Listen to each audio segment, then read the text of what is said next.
हर आदमी अपनी जिंदगी में कुछ ना कुछ जरूर कर रहा है और वो करते करते वो कुछ बड़ा नहीं कर पा रहा है। इट मीन्स वो उस काम में बहुत आगे नहीं बढ़ पा रहा है या उस काम को पूरे तरीके से अच्छे से भी नहीं कर पा रहा है और वो इस बात से दुखी रहता है कि मैं सेल्स में हूं तो भी मैं सेल अच्छे से नहीं कर पा रहा हूं, या मैं कोई बिजनेस कर रहा हूं तो मेरा बिजनेस ग्रो नहीं कर रहा है, या मैं पढ़ाई कर रहा हूं तो मैं क्लास में टॉप नहीं कर पा रहा हूं, या मैं इंजीनियरिंग कर रहा हूं तो मैं उसमें बहुत अच्छे स्किल सीख नहीं पा रहा हूं। ऐसा क्यों? हर आदमी अपने लाइफ में करना तो बहुत कुछ चाहता है लेकिन वो कर नहीं पाता। उसकी जिंदगी में समस्याएं आती हैं और उन समस्याओं के आगे वो हथियार डाल देता है, वो लड़ नहीं पाता। बहुत बार हम मोटिवेशन स्पीकर से सुनते हैं कि 8 दिन से उठ जाओ, सुबह से दौड़ो, ये करो वो करो, लेकिन ये सब करने के पीछे का रीजन किसी को अगर पता नहीं है तो वो अपनी लाइफ में कुछ बड़ा नहीं कर पाएगा। क्योंकि वही आदमी जिंदगी में सफल हुआ है जिसको ये पता है कि वो जो कर रहा है वो क्यों कर रहा है। अगर आप आज दुनिया को उठा के देख ले तो दुनिया के 95% लोगों को यही पता ही नहीं है कि वो जो कर रहे हैं वो क्यों कर रहे हैं, और जिन 5% लोगों को यह पता है कि वो जो कर रहे हैं वो क्यों कर रहे हैं, वो लोग आज दुनिया पर राज कर रहे हैं। मैं आपको एक ऐसी छोटी सी कहानी बताने वाला हूं जो कहानी आपको यह सिखाएंगी कि अगर आपके काम करने के पीछे का रीजन अगर बहुत ताकतवर है ना तो आप अपनी लाइफ में कुछ भी कर सकते हैं। लेकिन सबसे पहले वो रीजन उतना स्ट्रांग होना चाहिए जिस रीजन के कारण आप उस काम को कर रहे हैं। अगर ये कहानी आपको अच्छी लगे तो वीडियो को लाइक करें और कमेंट करके जरूर बताएं। ये कहानी शुरू होती है 2013 में।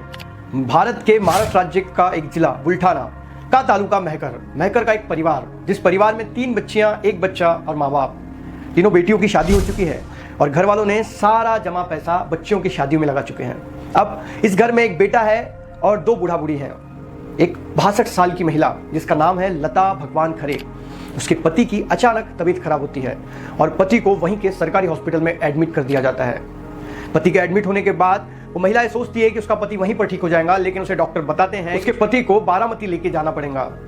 इस महिला के पास पैसे नहीं होते, ये अपने रिश्तेदारों से पैसे मांगती है, भीख मांगती है, लेकिन इसे भीख भी नहीं मिलती।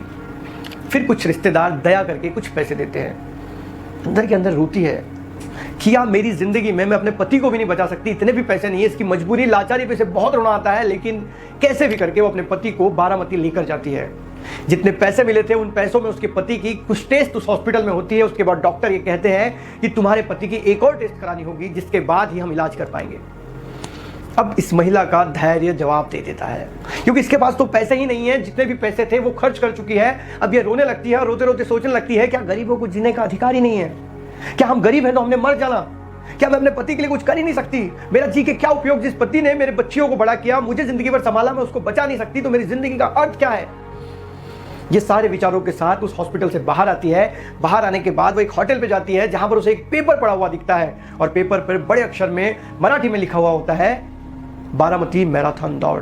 और उस दौड़ के प्राइस पे जाकर इस महिला की आंखें अटक जाती है, उसके महिला की आंखों पर एक चमक आ जाती है। वो तुरंत वहां से दौड़ी दौड़ी उस आयोजन स्थल पे पहुंचती है जहां मैराथन दौड़ होने वाली रहती है। इसे देखकर आयोजक अचंभित हो जाते हैं और इससे कहते हैं कि तुम मैराथन दौड़ नहीं दौड़ सकती क्योंकि तुमने ना ड्रेस पहना है ना तुम्हारे पैर में शूज है।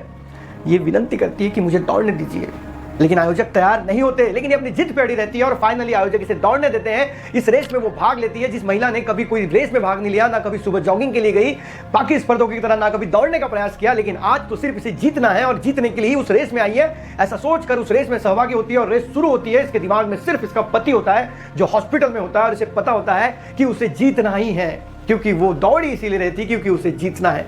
अब उसके दिमाग में ये नहीं होता कि उसके साड़ी का पल्लू उसके पैर में फंस के वो गिर सकती है, उसके पैर में कंकड़ चुभ सकता है, लेकिन वो सिर्फ दौड़ती है। दौड़ते दौड़ते उसके पैर से खून निकलने लगता है, लेकिन वो रुकती नहीं क्योंकि उसके दिमाग में सिर्फ एक ही बात होती है कि उसका पति हॉस्पिटल में है। और जब आखिरी में रेस खत्म होती है तो जीतता कौन है? लता भगवान खरे। वो इसलिए कर पाई क्योंकि उसका जो रीजन था वो बहुत स्ट्रांग था, क्योंकि उसे अपने पति की जान बचानी थी। अगर वो रेस हार जाती तो शायद उसका पति उसके साथ नहीं होता और वो अंततः उस रेस को जीतती है जिसकी उसने कभी प्रैक्टिस भी नहीं की थी। और हम तो पूरा कॉलेज करने के बाद किसी जॉब को करते हैं और उसमें भी हम उसको अच्छे से नहीं कर पाते क्योंकि हमारा रीजन ही इतना वीक है, क्योंकि हम काम ही तो मजबूरी में कर रहे हैं। जैसा मैंने पहले बताया कि दुनिया के 95% लोग हर काम को मजबूरी में कर रहे हैं, इसीलिए अपनी जिंदगी में सक्सेस नहीं है। सबसे पहले आपको आपके काम का रीजन पता करना पड़ेगा कि आप वो क्यों कर रहे हैं, उसके बाद ही आप कुछ बड़ा काम कर पाएंगे। अन्यथा आप भी उस 95% लोगों की तरह जीते रहेंगे जिन 95% लोगों को वो 5% लोग अपने यहां नौकरी पर रखते हैं। दोस्तों, इस कहानी को बताने का मेरा एकमात्र उद्देश्य यह है कि आपके काम का रीजन आपको पता होना चाहिए। अगर आपको रीजन पता है तो आप डेफिनेटली उस राह में आगे बढ़ेंगे, और अगर आपको रीजन ही पता नहीं है तो आप उस फुटबॉल की मैच की तरह है जहां पर किसी प्रकार का कोई गोल है ही नहीं, सिर्फ ग्राउंड में बॉल घूमते रहेगा। अंत में मैं अंकित मिश्रा आपसे इतना ही कहना चाहता हूं, सफलता के 3 नियम: खुद से वादा, मेहनत ज्यादा और मजबूत इरादा। मिलेंगे अगले वीडियो में, तब तक के लिए अलविदा। जय हिंद, वंदे मातरम।